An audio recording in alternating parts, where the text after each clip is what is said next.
بالله من الشيطان الرجيم. بسم الله الرحمن الرحيم. الحمد لله رب العالمين. نستعينه ونستهديه ونستغفره ونعوذ بالله من شرور أنفسنا ومن سيئات أعمالنا. من يهده الله فلا مضل له ومن يضلله فلا هادي له. نشهد أن لا إله إلا الله ونشهد أن محمدا عبده ورسوله. اللهم صل على سيدنا Muhammad wa ala alihi wa sahbihi ajma'in. Marilah sama-sama insya-Allah kita memulakan majlis kuliah maghrib pada malam ini dengan membaca bersama-sama surah Al-Fatihah. A'udzubillahi minasyaitonir rajim. Bismillahirrahmanirrahim. Alhamdulillahirabbil alamin. Arrahmanir rahim. Maliki yaumiddin. Iyyaka na'budu wa iyyaka nasta'in. Ihdinas siratal mustaqim. Siratal ladzina an'amta 'alaihim ghairil maghdubi 'alaihim waladdallin. Amin. Amin ya rabbal alamin. Yang saya kasihi dan muliakan Tuan Imam kita, Tuan Bilal, muazzin dan seterusnya, ahli jemaah muslimin dan muslimat yang dikasihi Allah Subhanahu wa taala. Alhamdulillah kita selamat menunaikan solat maghrib bersama-sama secara berjemaah, dan insya-Allah kita ambil peluang pada selepas maghrib sehingga isyak ini untuk kita sama-sama mendengar sedikit daripada apa yang sempat saya catatkan, kumpulkan daripada kisah-kisah para sahabat yang menjadi orang-orang yang telah dididik oleh Nabi kita sallallahu alaihi wasallam. Hasil daripada usaha tangan baginda Nabi, orang yang paling menyentuh dengan Nabi ialah para sahabat. Jadi mereka ini akan kita kisahkanlah pada setiap minggu ini, hari Selasa. InsyaAllah kita sampai pada malam ini pada Ibnu Abbas radhiyallahu anhu. Jadi Alhamdulillah malam ni kita akan sambung lagi tentang kisah Ibnu Abbas ni. Jadi kita telah sebutkan pada minggu lepas bahawa Ibnu Abbas ni, yang pertama siapa dia? Dia adalah sepupu baginda Nabi sallallahu alaihi wasallam. Jadi Bani Hashim lah jadi kalau sekarang orang sebut Bani Hashim itu maksudnya orang yang tidak dapat menerima zakat, iaitu termasuklah Ibnu Abbas dan juga keturunan-keturunannya. Itu yang pertama. Dia adalah semasa Nabi kita menyebarkan Islam, pada awalnya dia belum lahir lagi. Dia lahir 3 tahun sebelum daripada hijrah. Maknanya Nabi SAW dah 10 tahun berdakwah di Mekah, membawa Islam, mengajar Islam, dia baru lahir. Bila Nabi berhijrah, umurnya baru 3 tahun. Jadi dia telah mengikut ayah dia Abbas bin Abdul Muttalib, bapa saudara kepada Nabi. Dia ni diberi gelaran oleh umat Islam sebagai Hibrul Ummah. Maknanya dakwah kepada umat Islam. Dan dia ni mendapat kehebatannya, mendapat doa daripada Nabi semasa dia baru lahir, iaitu Nabi baca doa kepada dia, Allahumma faqihhu fid din wa 'allimhu at-ta'wil. Ya Allah, berilah kefakihan, kebijaksanaan, kefahaman dalam agama, dan kemudian ajarkan kepadanya, ya Allah, 'allimhu at-ta'wil. Ta'wil itu artinya dapat memahami Quran, mengetahui makna Quran itu apa, setiap patah perkataan Quran ataupun maksud dari ayat Quran. Jadi dia tahu. Itu kehebatan dia lah. Jadi kita ada kitab sekarang ni, sampai sekarang ni, nama dia Tafsir Ibnu Abbas. Tafsir Ibnu Abbas tu maknanya apa yang Ibnu Abbas sebutkan tentang Quran, maksud begini dan begini. Kemudian lagi, dia ni adalah orang yang kemudian menjadi pembantu kepada Nabi. Ada beberapa orang pembantu Nabi sebelum daripada ni kita dah baca, iaitu salah seorangnya Anas bin Malik. Bukan Malik bin Anas. Kalau Malik bin Anas adalah orang yang memulakan mazhab Maliki. Malik bin Anas. Ini Anas bin Malik, sahabat Nabi. Dia juga adalah bersama-sama. Dan satu lagi ada Abu Darda, juga orang yang menjadi seperti pembantu Nabi. Orang yang suka tolong Nabi, selalu ikut bersama dengan baginda Nabi sallallahu alaihi wasallam. Kemudian selepas daripada baginda meninggal, Nabi SAW meninggal, Ibnu Abbas ini telah bersama-sama dengan Sayyidina Ali radhiyallahu anhu, Sayyidina Abu Bakar, Sayyidina Umar, Sayyidina Uthman dan kemudian Sayyidina Ali. Pada zaman Sayyidina Ali ni ada satu kumpulan yang kita berhenti di situ hari itu, iaitu pada zaman Sayyidina Ali ni ada orang yang menentang Sayyidina Ali, ada orang lawan Sayyidina Ali. Yang pertamanya ialah kumpulan Yazid bin Muawiyah. Kumpulan Muawiyah bin Abi Sufyan. Muawiyah bin Abi Sufyan. Itu yang pertama. Yang keduanya ialah satu kumpulan lagi, nama dia kumpulan Khawarij. Khawarij ni adalah orang yang menentang Nabi, menentang Ali, dan dia ni tak suka kepada Muawiyah. Dua-dua dia tak suka. Muawiyah pun dia tak suka, Ali pun dia tak suka. Dia kata semua salah, dua-dua tu salah, dia yang betul. Khawarij ni ialah orang, cara fikir dia ni ada sampai sekarang pun ada. Khawarij ni di setengah-setengah negeri Arab ada. Jadi Khawarij ni, mereka ni lah yang cuba nak bunuh Sayyidina Ali, mereka cuba nak bunuh Muawiyah, nak bunuh semua sebab dia kata salah semua.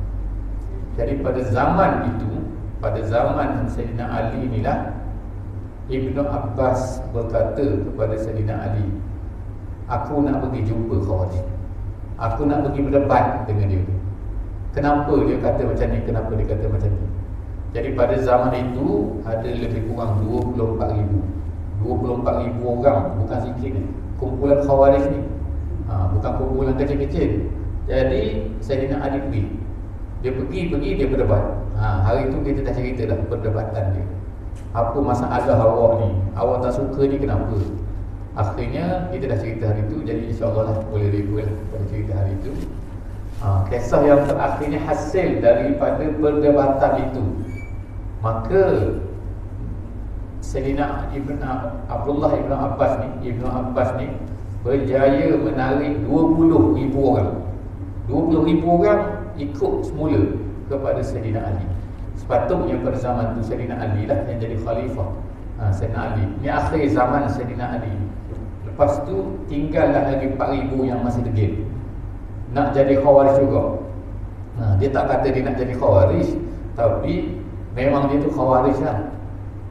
Nabi kita SAW ada sebut dalam hadis tentang Khawarij ni, mereka ni bukan tak baik, orang baik. Mereka ni sembahyang bagus, baca Quran bagus, tapi Nabi kata mereka baca Quran ni tak lepas daripada leher mereka, kerongkong mereka, Nabi kata. Itu maknanya dahsyatlah mereka ni. Dan mereka ini akhirnya tinggal 4,000 orang menjadi jahat. Mereka cuba bunuh Sayyidina Ali dan berjaya bunuh Sayyidina Ali. Jadi Sayyidina Ali itu telah dibunuh oleh golongan Khawarij ni. Itu kisah dia lah. Jadi saya rasa itulah, setakat itulah kisah Ibnu Abbas. Bukan setakat itu malam ni habis bukan. Setakat itu kisah Ibnu Abbas. Akhir hayat Ibnu Abbas ni telah menjadi seorang yang suka mengajar. Lepas daripada Sayyidina Ali dah meninggal, jadi dia pergi tinggal di Taif. Ramai sangat orang nak belajar dengan dia, sampai beratur. Diceritakan queue di luar rumah dia. Sehingga akhirnya Ibnu Abbas ni dia buat satu peraturan. Hari ini mengajar al-hadis, hari ini mengajar Quran, hari ini belajar fiqh, hari ini belajar macam tu. Jadi dia beritahu, dia buat iklan. Dia kata siapa nak belajar fiqh datang hari ini.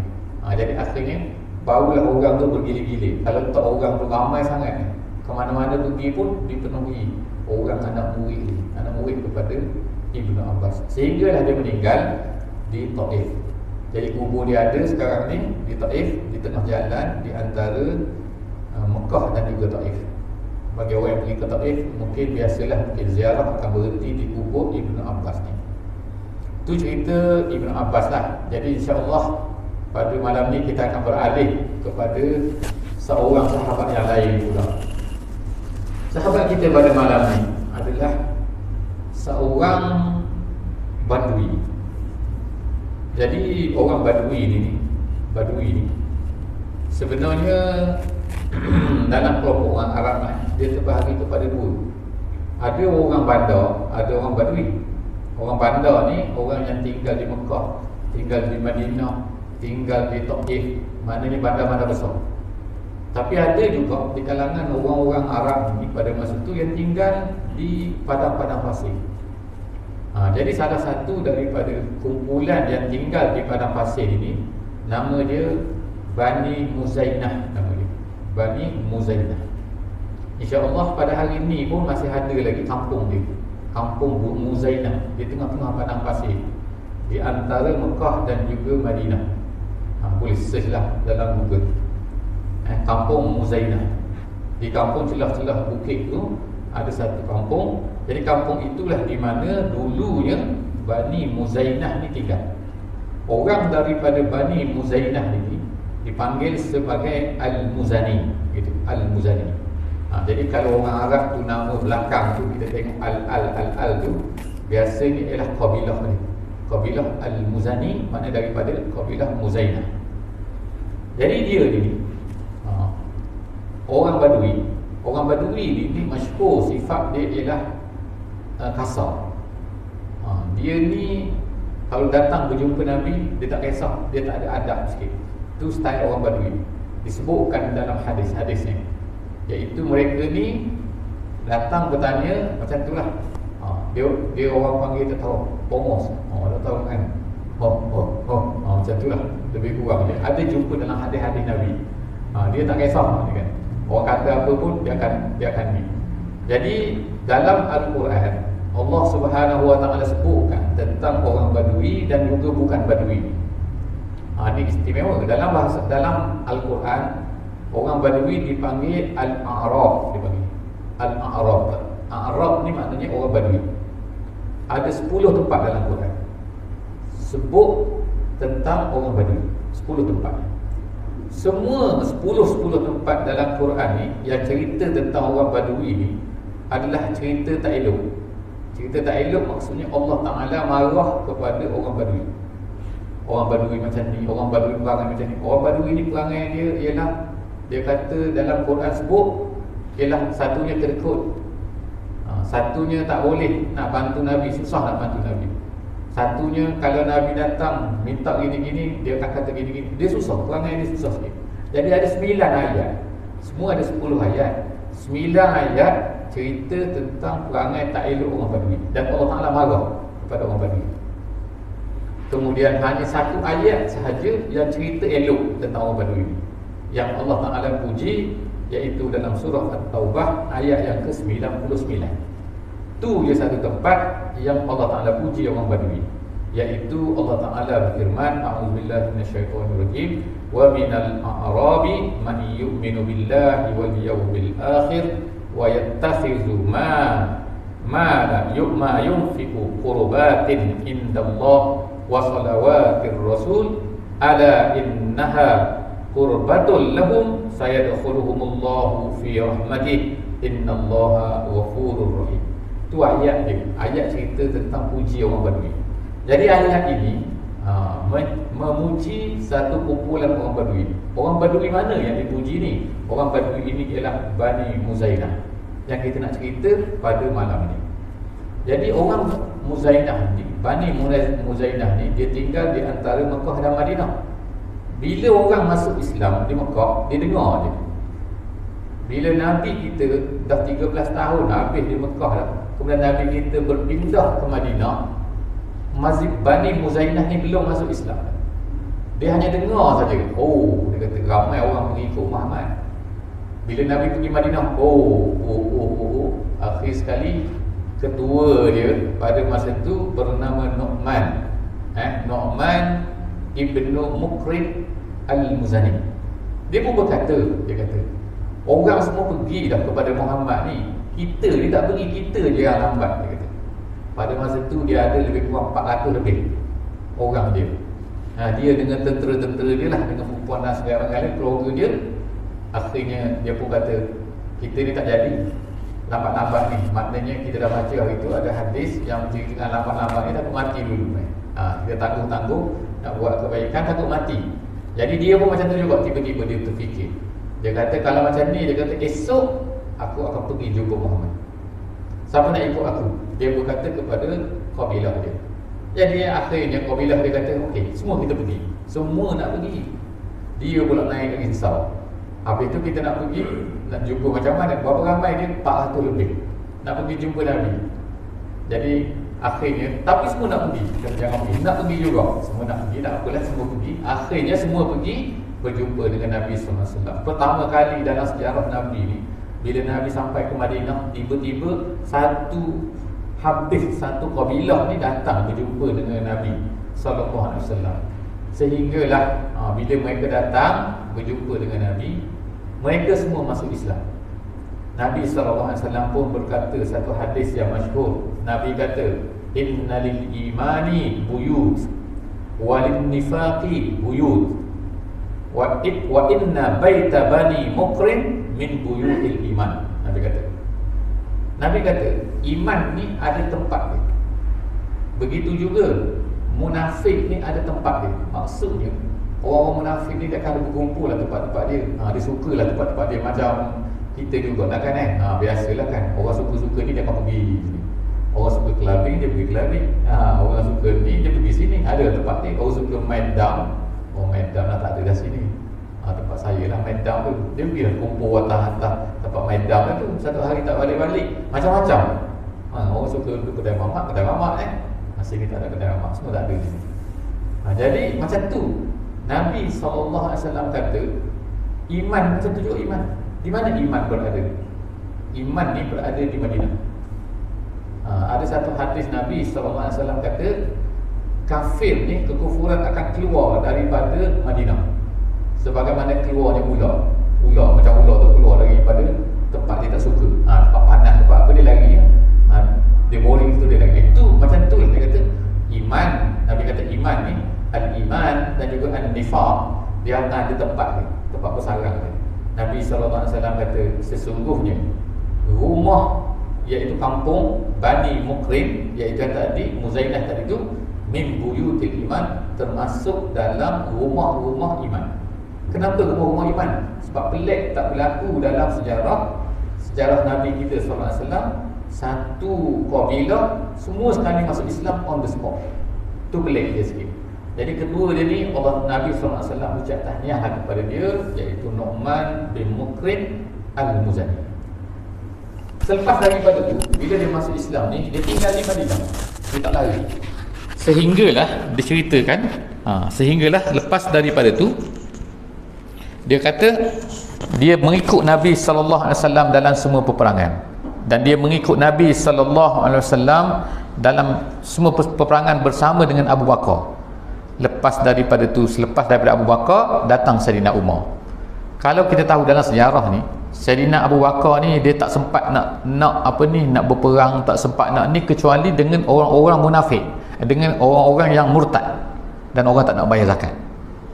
Bila masuk Sayyidina Umar, zaman Sayyidina Umar, Sayyidina Umar pun mula menyebarkan agama, menyebarkan Islam ini ke tanah Farsi. Tanah Farsi ni tanah Iran dah sekarang ni. Dan juga di kawasan orang Rom, iaitu di kawasan Palestin dan juga kawasan Mesir. Jadi di zaman Sayyidina Umar ni Islam makin luas. Nak sampai pada masa tu ada dua kuasa besar. Yang pertama sekali ialah Rom, yang kedua Farsi. Kalau sekarang ni macam negara-negara yang ada nuklear tak nuklear, macam itulah, orang takut semua. Jadi Farsi ni, nak lawan Farsi ni, raja dia ni berada di satu tempat, nama dia Nihawan.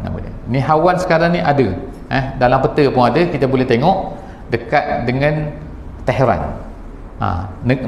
Bandar ni nama dia sekarang tu, dia tulis Nahawan macam tu. Dalam bahasa Arab dia panggil Nihawan. Bandar ni ialah tempat di mana duduknya Raja Farsi.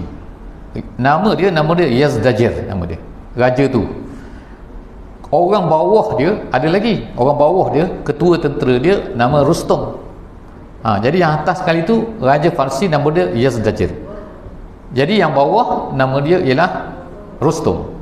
Jadi cerita dia, Sayyidina Umar radhiyallahu anhu ni, bila dia nak hantar tentera nak lawan ni, tak ada orang berani ni. Sebab apa nak lawan dengan bapak ni, bos besar ni, Raja Parsi. Tentera dia, Raja Parsi pada masa tu ada 150,000 orang. tentera Islam ni ada berapa kerat je nak lawan ni kan. Jadi nak pergi, sekali dia pergi, dia kata satu round, mula-mula sekali orang tanya Sayyidina Umar, siapa nak akan jadi kepala tentera nak lawan dengan Raja Parsi ni? Sayyidina Umar kata, aku tahu. Ada seorang yang mana kalau dia pergi mesti menang. Dia akan berperang sungguh-sungguh. Jadi Nabi pun beritahulah dianya adalah ni Nu'man bin Ibn Muqrin Al-Muzani tadi ni. Jadi akhirnya dia pergi. Pertamanya orang Parsi ni memang pandai. Dia teknik-teknik semua. Yang pertamanya dia guna gajah. Orang tak pernah guna gajah. Gajah pula tu dia pakaikan dengan pakaian-pakaian ni, yang mana sampai kuda tu takut. Kuda tengok gajah tu lari. Sehingga nak macam mana akhirnya tentera Islam ni fikir dia pergi cocok mata tu, mata gajah. Jadi ada tentera khusus pergi dekat gajah tu, dia cocok mata gajah sampai buta.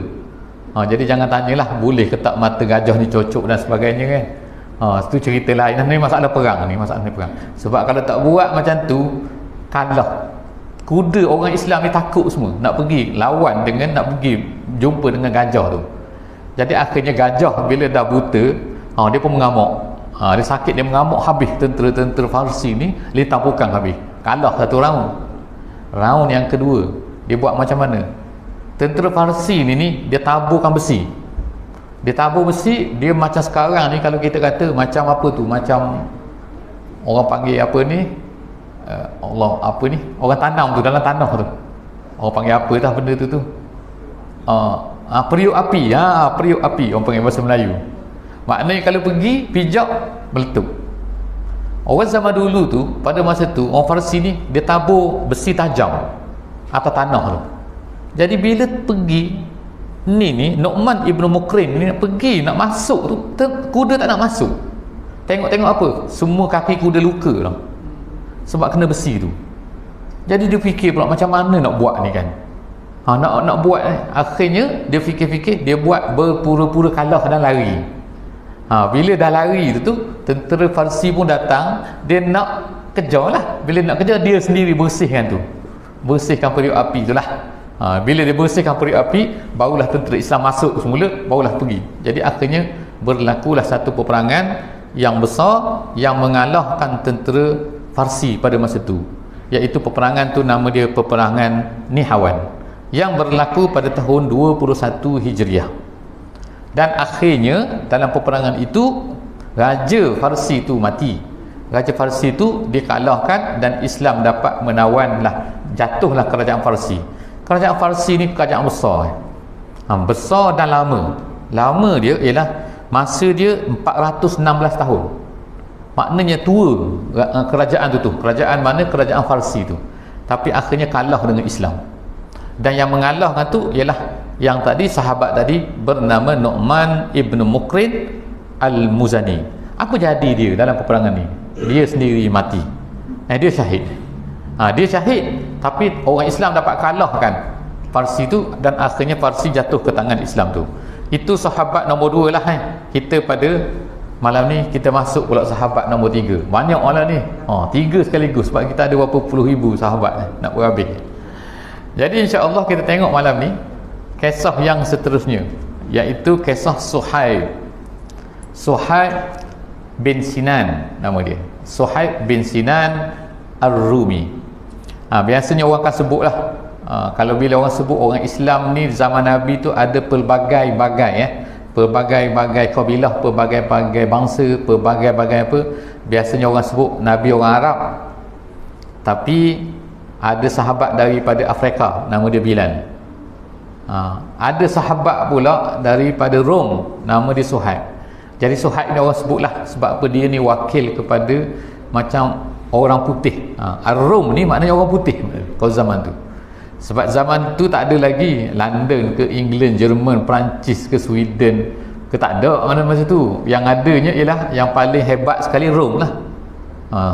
Kalau kita baca sejarah pun memang Rom lah, kerajaan Rom lah kerajaan yang besar pada masa tu. Sampai dia perintah semua Perancis, Jerman semua tu under dia, kerajaan Rom. Jadi Rom ni bila dalam bahasa Arab dia akan sebut sebagai Ar-Rumi. Jadi sahabat ni nama dia Suhaib, gelaran dia Ar-Rumi. macam seolah-olahnya dia ni orang Rom, tapi sebenarnya dia bukan orang Rom, tapi muka dia macam Rom. Gitu. Tu yang jadi orang panggil Rom. Macam mana cerita dia? Dia ni adalah daripada orang Arab yang tinggal berhampiran dengan kampung orang-orang Parsi atas sana. Jadi kalau tanah Arab tu sebelah atas sana tu dekat dengan Parsi. Ini kabilah ni. Kabilah dia bernama kabilah Tamim. Kabilah Tamim, orang kata bukan kicap ni. Ada kicap Tamim. Tu kicap, nama dia Tamim. Ni Tamim, Bani Tamim. Bani Tamim.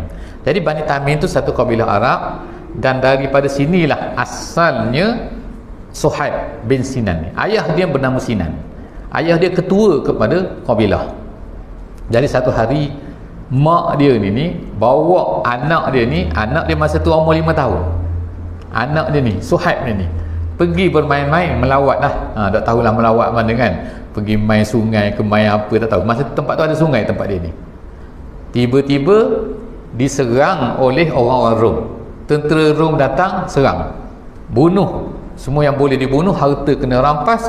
Akhirnya budak-budak kecil diambil. Jadi akhirnya yang termasuk yang diambil bawa lari tu ialah Suhaib ni. Jadi Suhaib ni kebetulan pula tu Suhaib ni rambut dia merah macam orang putih. Gitu. Kemudian muka dia putih. Dia putih, rambut dia merah. Jadi eloklah bawa orang Rom ambil, bawa balik ke negeri Rom. Jadi hamba. Dan dijual lah, sekali jual sini, sekali jual sini. Tapi dia ni ada satu perangai dia atau satu sifat yang ada pada Suhaib ni, dia tak suka benda-benda buruk. Dia tengok orang Rom ni teruk. Memang orang Rom ni teruk. Perangai orang Rom ni memang teruk. Kalau baca cerita Rom lah, Rom dulu ni memang, sekarang pun dia macam orang putih sekarang lah, lebih kurang. Orang putih sekarang tu ikut perangai orang Rom dulu tu. Maknanya semua benda boleh. Bagi dia semua boleh. Lepas tu kan kalau kita tengok cerita-cerita tu berlawan dengan singa, tu cerita style orang Rom tu lah tu. Maknanya dia campak orang tu suruh lawan dengan singa, mati-mati lah. Biar singa tu makan. Contoh tu perangai teruk dia tu. Dia happy suka macam tu. Yang sukan-sukan Olimpik pun datang daripada dia lah, yang jadi puja api, yang apa benda semua tu. Tu cerita orang Rom. Jadi Suhaib ni akhirnya tak pandai bercakap bahasa Arab. Sebab apa? Dah duduk umur 5 tahun, duduk di negeri Rom pula tu, cakap bahasa Rom lah dia pun. Cakap. Jadi lama-lama dia besar. Bila dia besar dia teringat, tapi dia tahu bahawa dia ni asal daripada padang pasir, bukan asal daripada Rom. Akhirnya dia ni melepaskan diri. Satu riwayat kata dia lari daripada tuan dia, balik semula ke negeri Arab. Ada yang satu kata ada orang Arab pergi beli dia dan bawa balik ke padang pasir. Daripada situ akhirnya sampai ke Mekah. Semasa dia berada di negeri Rom ini, ada satu peristiwa. Dia pernah berjumpa dengan seorang padri. Padri itu beritahu dia. Dia kata, awak tahu, dia kata, sekarang ni dah dekat dah masa akan lahir seorang nabi di tanah Arab, dia kata. Dia benda tu dia teringat. Jadi sebab itulah di antara sebab dia kata, aku ni nak balik sangat ke negeri Arab, ke tanah Arab semula. Jadi akhirnya dia dijual sampai ke Mekah. Dibeli oleh seorang tuan di Mekah ni bernama Abdullah bin Jada'an, orang kaya di Mekah tu. Jadi akhirnya dia dibebaskan dan dia buka bisnes apa tak tahu. Tapi dia kata dia buka bisnes, taklah cari duit, buka bisnes. Lama-lama dia pun jadi orang kaya, tinggal di Mekah. Pada masa itulah dia kata tiba-tiba lahirlah Nabi Muhammad sallallahu alaihi wasallam. Jadi bila munculnya Nabi Muhammad, dia datang ke rumah Nabi. Pada masa itu Nabi berada di rumah Arqam bin Abi Arqam. Masa itu masih lagi rahsia-rahsia.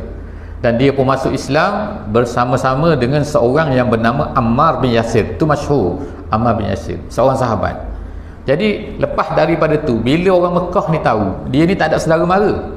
Maknanya orang ni Mekah ni, kalau orang tak ada saudara mara, siaplah. Dia belasah lah. Orang ada saudara mara dia takut. Macam Muhammad tu dia takut juga. Dia takut kepada Abu Talib, dia takut kepada Bani Hashim, dia takut kepada ni. Tapi ni kena belasah dia. Dia seksa teruk dia ni.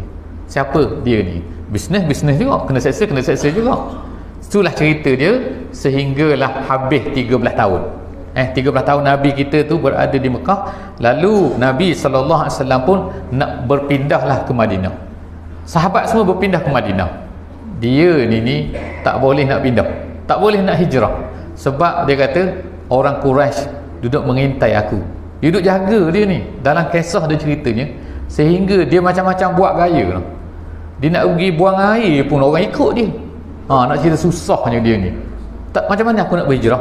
Akhirnya dia dengar Nabi kita dah berhijrah. Nabi dah pergi Madinah dah, dia duduk di Mekah lagi.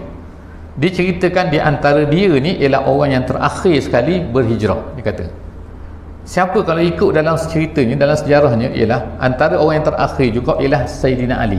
Sebab Sayyidina Ali tu orang yang tidur tempat tidur Nabi tu, malam tu. Jadi Nabi pergi hijrah, selesai semua, Nabi dah hijrah sana, barulah Sayyidina Ali pergi. Dia ni bersama-sama dengan Sayyidina Ali, berjumpa di jalan.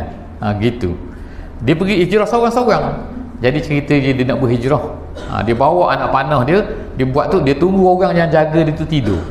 Orang duk mengintai dia tu. Akhirnya orang tidur, dia tengok tidur, dia cabut lari nak pergi ke Madinah. Harta dia banyak, macam mana dia nak buat? Dia tanam di satu tempat, dia tak beritahu orang. Lalu dia pun pergi berhijrah. Sampai tengah jalan, mamak-mamak tadi tu, yang tukang tu tiba-tiba terbangun tidur, tengok Allah, dia kata Suhaib tak ada, dia pergi kejar. Dia kejar, jumpa di padang pasir. Dia bawa anak panah dia, kau jaga dia, takut panah kau dia. Macam itulah cerita dia, nak memanah aku, nak memanah, nak bunuh aku, nak bunuh, kau tangkap kau. Akhirnya deal ni pun kata orang-orang Quraisy ni yang jahat-jahat ni, Samsi ni kata, boleh, dia kata kau nak pergi, tapi dengan syarat satu, kami tahu kau dulu datang ke Mekah ni miskin. Mana kau letak harta kau? Sekarang ni kau bawa tak ada lah sehelai sepinggan, orang kata tak ada bawa apa-apa, tapi sekarang ni kau mesti ada harta. Mana kau simpan harta kau? Dia kata kalau kau beritahu di mana simpan harta kau, kami akan lepaskan kau. Jadi akhirnya dia fikir, habis ni harta, seluruh harta dia terpaksa beri kepada orang kafir tu kalau nak lepaskan dia pergi ke Madinah. Akhirnya dia fikir, dia terpaksa bisnes lah sekarang ni, di antara ini dan itu. Akhirnya dia pun fikir, dia kata tak apalah, tawakal je lah, maknanya kan, beritahu kepada orang Quraisy tu, orang kafir tu tengok harta dia, dah dapat harta dia, kemudian dia lepaskan Suhaib, dia pergi dalam keadaan apa kita kata, tak tahulah kan, dalam keadaan monyok-konyok dah habis harta, tak ada lah, seumur hidup kumpul harta, tengok-tengok terpaksa beri pada tu, kerana semata-mata nak berhijrah ke Madinah. Sampai ke Madinah seorang-seorang. Pada masa tu Nabi, hari yang dia sampai itu ialah 15 hari bulan Rabiul Awal. Nabi kita sampai ke Madinah 12 hari bulan Rabiul Awal. Nabi kita sampai ke Madinah 12 Rabiul Awal. Nabi sampai ke Madinah, Nabi tak terus pergi Madinah, tapi Nabi duduk dulu di satu tempat nama dia Quba. Quba. Jadi Quba tu tempat Nabi singgah. Nabi tinggal di Quba tu, dia katakan seminggu ataupun 2 minggu. Wallahu a'lam bissawab lah. Ada setengah riwayat macam ni, setengah riwayat macam ni. Kesimpulan dia, bila Nabi berada di situ, baru 3 hari Nabi sampai, dia pun sampai. Bila dia sampai, perkara pertama sekali yang Nabi sebut pada dia, Nabi ucapkan kepada dia, orang cakap apa? Selamat datang lah, welcome to Madinah kan. Dia kata, Nabi SAW kata, keluar hadis dia, iaitu Rabihal baik ya Aba Yahya. Tu perkataan Nabi. Ada dalam hadis benda ni. Jadi hadis ini dia nak ceritakan berkaitan dengan satu ayat Quran. Maksud Rabihal baik itu maksudnya adalah bisnes memang mantap macam itulah bisnes untung. Nah, dia ni terkejut. Bisnes apa pula? Macam yang pelik tu, macam mana Nabi tahu? Barulah tahu, Jibril rupanya dah beritahu kepada Nabi SAW cerita tentang Suhaib ini. Maknanya bisnes dia tu untung. Dia terpaksa beri harta dia untuk semata-mata untuk berhijrah ke Madinah. Jadi oleh kerana apa yang dibuat oleh Suhaib inilah, maka turunlah satu ayat Quran. Ayat Quran tu ialah a'udzubillahi minasyaitonirrajim, bismillahirrahmanirrahim, wa minan nas man yashri nafsahu ibtigha'a mardatillah wallahu raufum bil ibad. Allah SWT kata, ada di kalangan manusia ini orang-orang yang menjual dirinya semata-mata untuk mendapat keredaan Allah Subhanahu Wa Taala. Maknanya bila ayat tu turun, bila berlaku benda ni, dia berlaku peristiwa tu, kemudian turun ayat tu, Nabi bacakan kepada dia, menunjukkan bahawa ayat tu ialah berkaitan dengan dia. Jadi bila kita baca ayat ni, wa minan nas man yashri nafsahu ibtigha'a mardatillah wallahu raufum bil ibad, ada orang yang menjual diri dia, makna tak kira lah apa benda berlaku, yang pentingnya dia dapat keredaan Allah Subhanahu Wa Taala. Allah ini maha rauf dengan hamba-hambanya. Jadi tu cerita dia yang masyhur tentang Suhaib ni. Maknanya kalau ingat cerita Suhaib, ingatlah cerita ni, iaitu gelaran dia Abu Yahya yang dipuji oleh Nabi SAW. Selepas daripada tu Nabi meninggal, selepas daripada tu dia bersama-sama dengan Abu Bakar, Sayyidina Abu Bakar, kemudian selepas tu Sayyidina Umar. Sayyidina Umar kena tikam. Sayyidina Umar kena tikam masa tengah sembahyang, tapi 3 hari Sayyidina Umar tak mati. Semasa itulah Sayyidina Umar pesan kepada seorang sahabat supaya menjadi imam, sebab dia ketua, dia akan jadi imam dalam masjid Nabi tu. Dan masa dia sakit, selepas kena tikam tu, dia pesan kepada seorang sahabat supaya jadi imam ganti dia. Siapa sahabat tu? Inilah dia, Suhaib Ar-Rumi. Dan kemudian Sayyidina Umar lantik dia menjadi, sebelum buat keputusan apa-apa, kena tanya Suhaib Ar-Rumi ni. Jadi selepas daripada tu, lepas tu berlakulah pembunuhan. Ada seorang sahabat telah khalifah selepas daripada tu, iaitu Khalifah Uthman. Selepas Sayyidina Umar, Uthman. Tapi Uthman kena bunuh dalam satu peristiwa yang dahsyat lah. Jadi bila Uthman kena bunuh, dia pun sedih hati, Suhaib ni. Akhirnya dia pun lari, dia tinggal di Madinah, dia duduk mengajar saja sehinggalah dia mati pada tahun 38. Jadi waktu pun dah tamat. Jadi kita pun tamatlah cerita Suhaib Ar-Rumi ni. InsyaAllah kita akan sambung cerita orang lain lagi. Kita ada berapa puluh ribu lagi insya-Allah. Sahabat-sahabat, wallahu a'lam bissawab. Bismillahirrahmanirrahim. Wal 'asri innal insana lafi khusr illa allazina amanu wa 'amilus solihat wa tawasaw bil haqq wa tawasaw bis sabr. Assalamualaikum warahmatullahi wabarakatuh.